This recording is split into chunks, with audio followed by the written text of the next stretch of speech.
You're listening to Ideal Practice, episode number 78.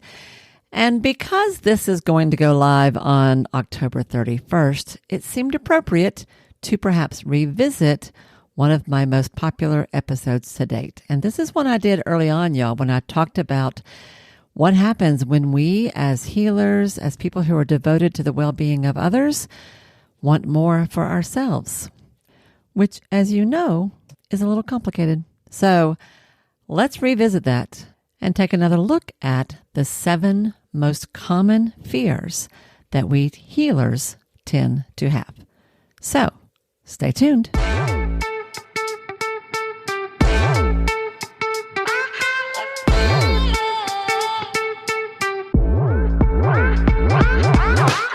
Hi, I'm Wendy Pitts-Reeves, and with over 2 decades of experience in the private practice world, I've built my 6-figure business while learning a lot of lessons the hard way.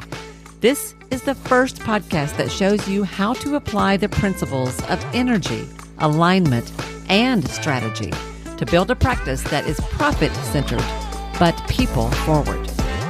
This is the Ideal Practice Podcast. Hey guys, thank you so much for joining me today. I am so glad you're here back with me because we got something a little important to talk about today, and this one may be a little challenging. Today, y'all, I want to talk about the problem with wanting more. You know what I'm talking about here. Just like anyone else on the planet, we want more for our families, for our children, for ourselves. We are human, right? We want expansion. We want safety, security, financial freedom. But unlike a lot of other folks and a lot of other kinds of work, we are not always allowed to want more. Somehow, because we are healers, we're just not supposed to want anything else. Has anyone ever said to you, it's not supposed to be about the money. It's supposed to be about helping people. I don't care about the money anyway. I just want to help people. It kind of happens both ways. Or have you ever had anyone say, why do you want to get paid more? That's not why you have this job anyway. I remember teachers telling me how often they heard that. Why do you need more money? That's not why you're doing this. If that's what you're doing, then you should have been a lawyer, etc., etc., etc. Yeah.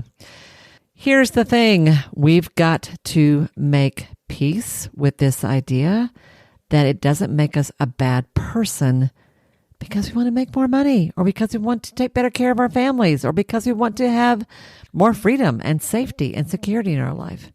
So your practice, done well, run well, ideally provides you with a healthy income, as well as all the things I said in episode number 2 about what an ideal practice means. But a healthy income, y'all, is part of it.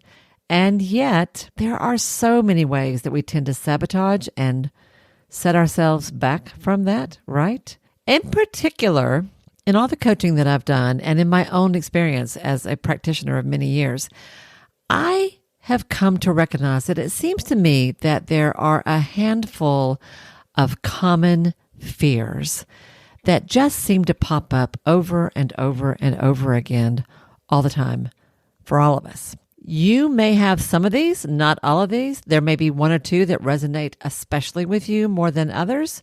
You may click with all of them. I don't know.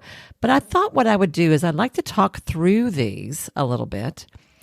In my mind, there are 7 of them. There are at least 7 core fears that hold us back as healing arts professionals, as private practice owners. But here's the cool part. When we recognize those fears and the way they are impacting our business, the way they are tripping us up, when we find a way to work through those and let them go, when we get to the other side, there's freedom, y'all, on the other side. There's freedom. And each of these fears has its own kind of unique little freedom, I think, that kind of comes with it when you work this through. So if you don't mind, if you'll just kind of hang with me a little bit, I want to talk with you quickly about these fears. And then I've got a little exercise for you at the end where I want to help you kind of go somewhere with this, all right? Might go a little bit long today, trying not to. Still experimenting with that part of this whole podcast idea. But I think this is important because I see this so much. I run into it all the time with my clients, my coaching clients. I run into it myself, not as much as I used to, but I still do it, right? So let's talk these through, all right? The first one you're going to get, you know this right off the bat, and that is the fear of lack. This is what is happening when we have thoughts like, I'll never have enough. This is never going to work. No matter how hard I try, I'm never going to get ahead. Who am I thinking? I can't make enough money like this to support my family. That's a fear of lack.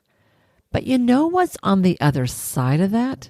When you learn how to let that fear of lack go, what you're going to discover is that as a private practice owner, as a business owner, as the CEO of your own show, you have the freedom to create. You get to test ideas. You get to try new ways of doing things. And as you do, some things are going to work. Some things are not. Some things are going to work a lot. Some things are going to work a little bit. But you will learn and you will grow. And as you do, your success will too. Fear of lack turns into the freedom to create. Once you learn, what am I worrying about? I got lots of choices here. Number 2, the fear of loss. Here's the kicker. We start out going, I'm never going to have enough. I'm never going to have enough. I'm never going to have enough. And then we get somewhere. We make some good money. Things are kind of rocking. And then it turns into, I'm going to lose what I have. I'm going to lose what I have. This is never going to last. What was I thinking? My success is totally a fluke. This can't possibly be real. Can you relate to that? Because Lord knows I can.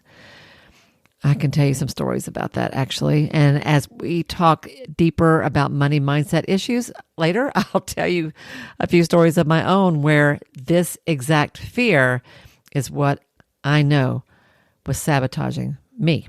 That's really bad grammar, but you know where I'm going with that. You know what's on the other side of that fear of loss? When you can learn to trust that you're going to be okay, what's on the other side is a freedom of faith. And in particular, I mean faith in your abilities.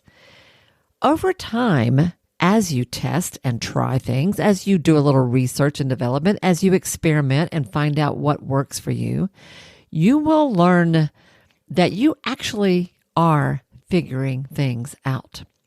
And you will learn, you know what? I kind of know what I'm doing here. And when I don't know what I'm doing, it's okay. I figure it out. You will learn to recognize and own and celebrate every single win you have. You'll certainly learn that if you work with me, because I push that big time with my people. You learn that you can always pivot, try something else. You can reinvent yourself anytime you want to or need to. Back when I was beginning to really think hard about shifting my practice away from insurance and looking for alternatives, what was a better way to make a living that didn't require me to do crazy paperwork and jump through all the hoops for so little? One of the first things I did was explore the concept of mediation. And I went through training and I started a mediation practice. And I started something new. Now, I've done lots of things like that over time, but that was totally me learning to have faith in my ability to learn something new, try something new, offer something new, take my business in a new direction. That's faith. So when you have that fear of loss, what if I lose what I've got? I encourage you to let that go and step into the freedom of faith. Faith in yourself. The third fear that I seek, Lord, I see this in the room when I am speaking to a professional group about this, especially if I'm talking to a group of, for instance, social workers, my tribe, and that is the fear of judgment. If I run my practice the way I want to, if I charge what I really think this work deserves, if I have these policies that are clear cut and that kind of hold my clients accountable, what will my colleagues think of me? Will they see me as greedy? Am I going to be challenged as being somehow another disloyal to our code of ethics? Am I going to end up with no friends, no colleagues, no referrals? Will I be lonely? Will I be kicked out of the tribe? This is strong. This is real. We care more than we want to about what others think, right? We worry about what our clients think. We worry about what our family and friends think, but we really worry about what our colleagues think. Well, here's the thing, y'all.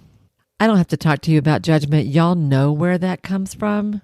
Many of you are experts in understanding that emotion, that perception, that way of experiencing those around us.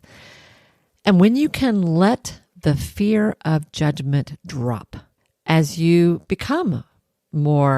as you develop more faith in yourself, as you learn that you have the ability to create your practice the way you want to, you can step into a freedom from that guilt. Because that's what happens. I'm afraid people are going to judge me, and then I feel guilty for wanting more. What's wrong with me? I'm not supposed to want more. That's guilt. Here's what happens when you can allow others just to feel what they feel. You know what? If somebody else is being a little judgy of you, you know where that comes from. It isn't about you, honey. It's never about you. Not really, not that. That judgment their reaction comes from their own fear. Their own fear, and it says a lot more about them than it does about you. I know that. There have been times in my own life when I looked at colleagues and thought, how is she doing that? Good Lord, that must be nice. You know what that was? That was just me being afraid to do the same thing. How are they charging so much? How are they setting those policies like that? How are they turning away that business? Oh, because they can. Because their practice works for them, right? I encourage you to drop that fear of judgment. Let people feel what they feel. Let them do their own work. Let them work through their own process. Let them travel their own path. They have to find their own way. That's theirs, not yours. Step away from that, drop that, and step into freedom from guilt. Because, my sweet friend, you have the right to design your practice the way that works for you. So much I want to say about that. The next fear, another biggie, is so funny. These are almost like mirror images of each other. We go from being afraid that others judge us to essentially judging ourselves, and that is with a fear of being selfish. Oh my gosh, what if success changes me? What if a higher level of income changes me? What if I start thinking that I'm better than other people? What if I become exactly that thing that I'm afraid other people are judging me for? Isn't it crazy how we twist ourselves into a pretzel around this stuff? It just makes me, oh my gosh, it just gets me even thinking about it. But here's the thing, y'all. You know what happens when you stop worrying about being selfish and start being self-nurturing, self-honoring? You step into the freedom of self-respect. And oh my gosh, that's a powerful place to be. When you have self-respect, you really are free from the judgment of others because you know who you are. You know your intentions, you know your motivations, you know your true self. You know what's in your heart, and you don't have to explain that to anybody. You don't owe anybody an explanation. You don't have to justify.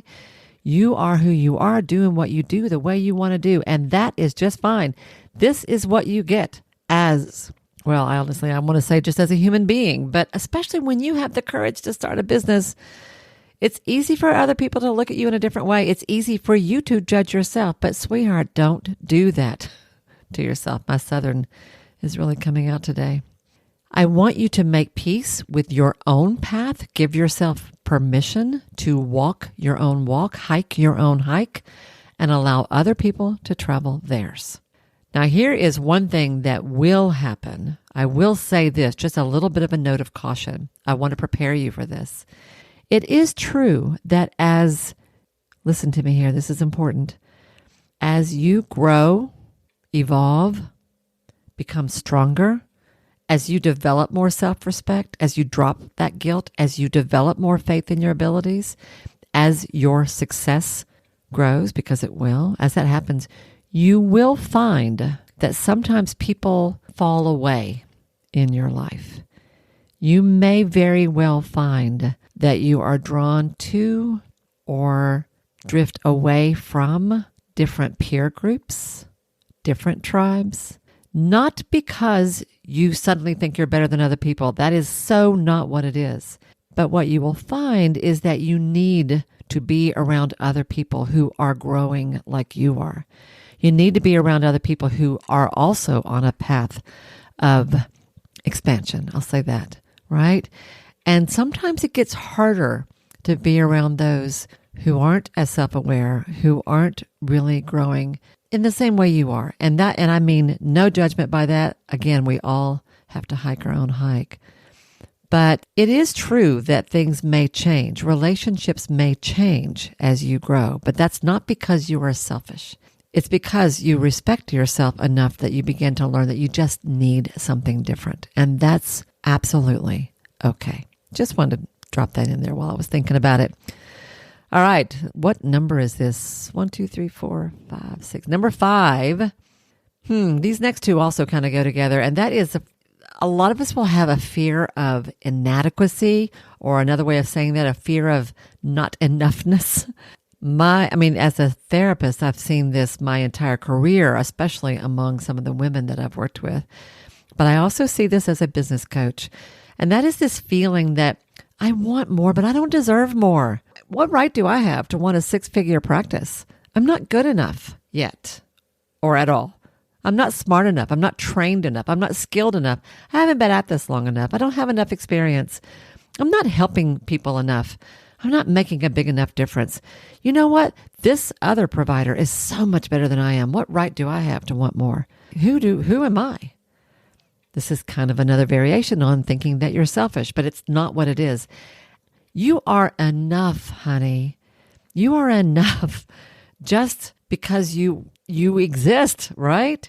You would never say this to a client of yours. You would never say to a client, you don't deserve to feel better because you know what? You're not always nice to your kids. Or you don't deserve to make more money because you know what? You don't have the right degree. Or you don't deserve to want a better partner or a better loving relationship with your partner because, who do you think you are? Like, you would never say that to a client, right? It's just funny to even think about it. It's interesting what a double standard we have about this, don't you think? We are much kinder to our clients than we are to ourselves.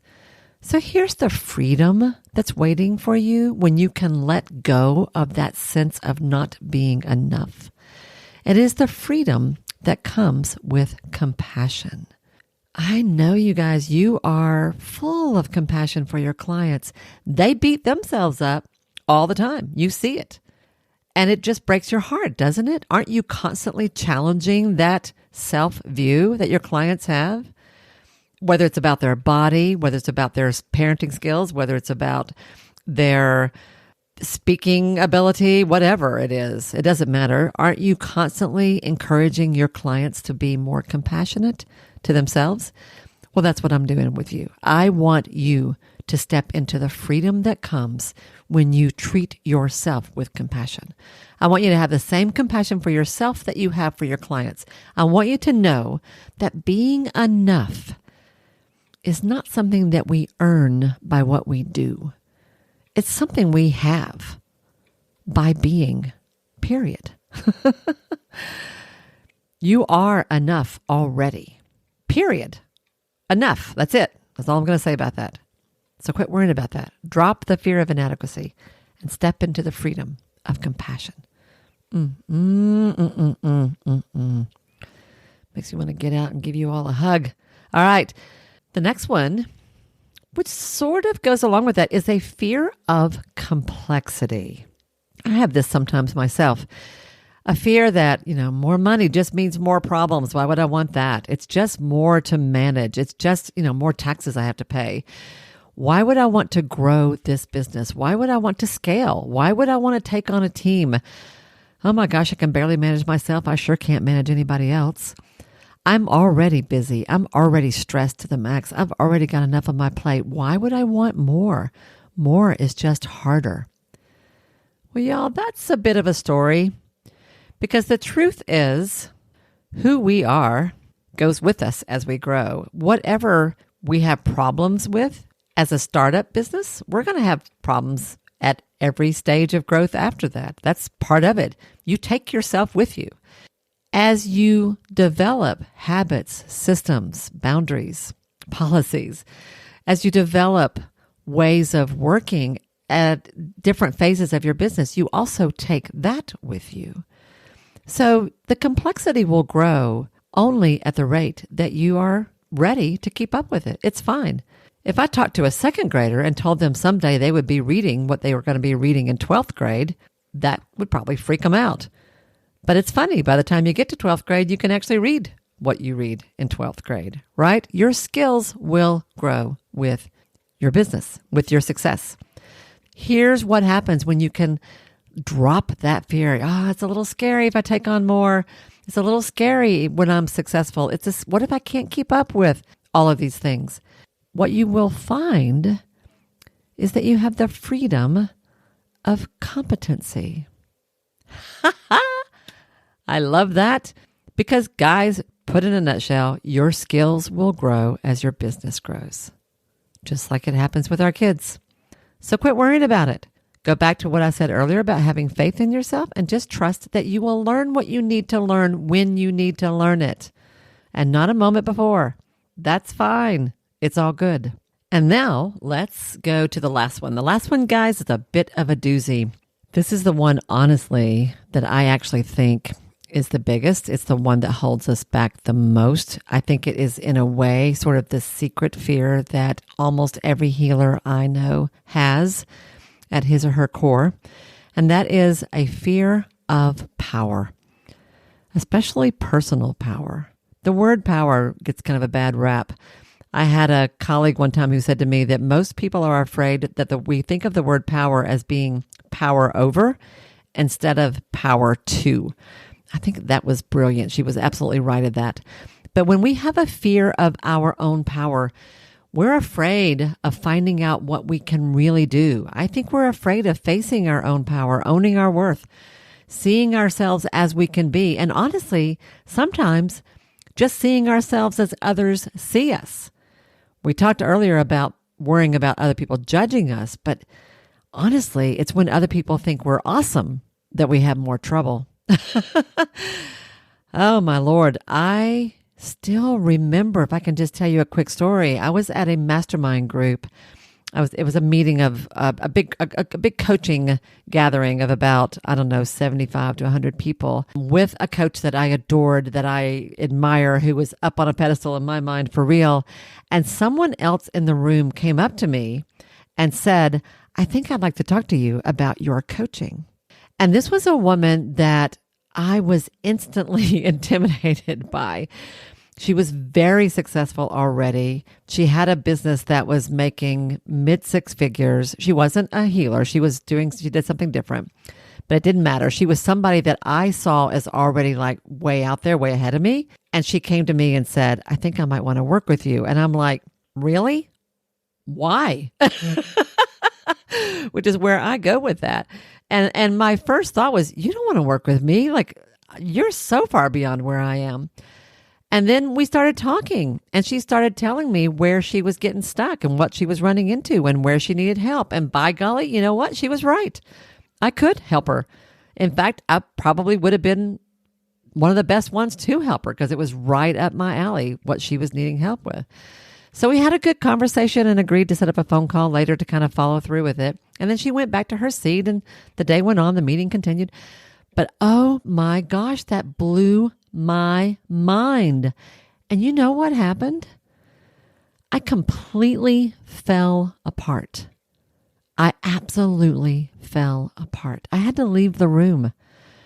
I got so upset. I had to leave the room and I started I got super emotional, and I had to ask one of the team of this coach that I was working with. I said, I need to talk to somebody. And they went and found one of the associate coaches for me to spend some time with, the mindset coach. How about that? Because that's who I needed in that moment. Because what happened in that moment was I suddenly got a glimpse of what I really could do, how much I really do have to offer, what I was capable of, and how others might see me. And it freaked me out big time. Now, that's not a story I've shared, actually, ever, I don't think, publicly. I've talked about it among friends. I've talked about it with coaching clients one-on-one, but I've never shared that publicly. I was a wreck. Here's why. My own power was scaring me to death. Oh my gosh, what if I really am this person? What if I really can do this? What if I am what others seem to think I am? And I had to learn to let go of that, step into it, claim it, own it, be okay with it. And you know what's on the other side of that one? Freedom of expansion. It's learning, it's knowing that claiming my own power to provide, power to serve, power to teach, power to inspire, power to encourage, enables me to serve even more people to the highest good. And my friend, you are no different. I'm coaching someone now, a group of providers right now who are building a clinic, and they ran into this themselves. As soon as they started having some success under their belt, this is the fear that started coming up. I get it. I so get it. So here's where I want you to go with this. Which one of these fears, as I've talked them through, do you really resonate with? Let's make this a little exercise, a little writing exercise. Which one of these 7 core fears resonates the most with you, and why? That's my first question. My second question is, how do you think it might be impacting your success or impacting your practice? Can you think of ways that it could be getting in the way, holding you back, maybe tripping you up a little bit? And then my third question is, what would happen if you could find your way to the freedom that waits on the other side when you let that fear go? Just let it go. If you need to, go back and listen to this again, all right? If you need to, go back and listen to each one of these. Which one do you resonate with? How is it impacting your success, your life as a business owner? And what would happen if you could find your way to the freedom that lies on the other side when you can let it go? This is a tough one, y'all, but I think it is so important because these unconscious fears are often, they're driving the bus in our business. And I think it's time to ask them to step aside so that you can do the driving. Don't you think? Yeah, me too.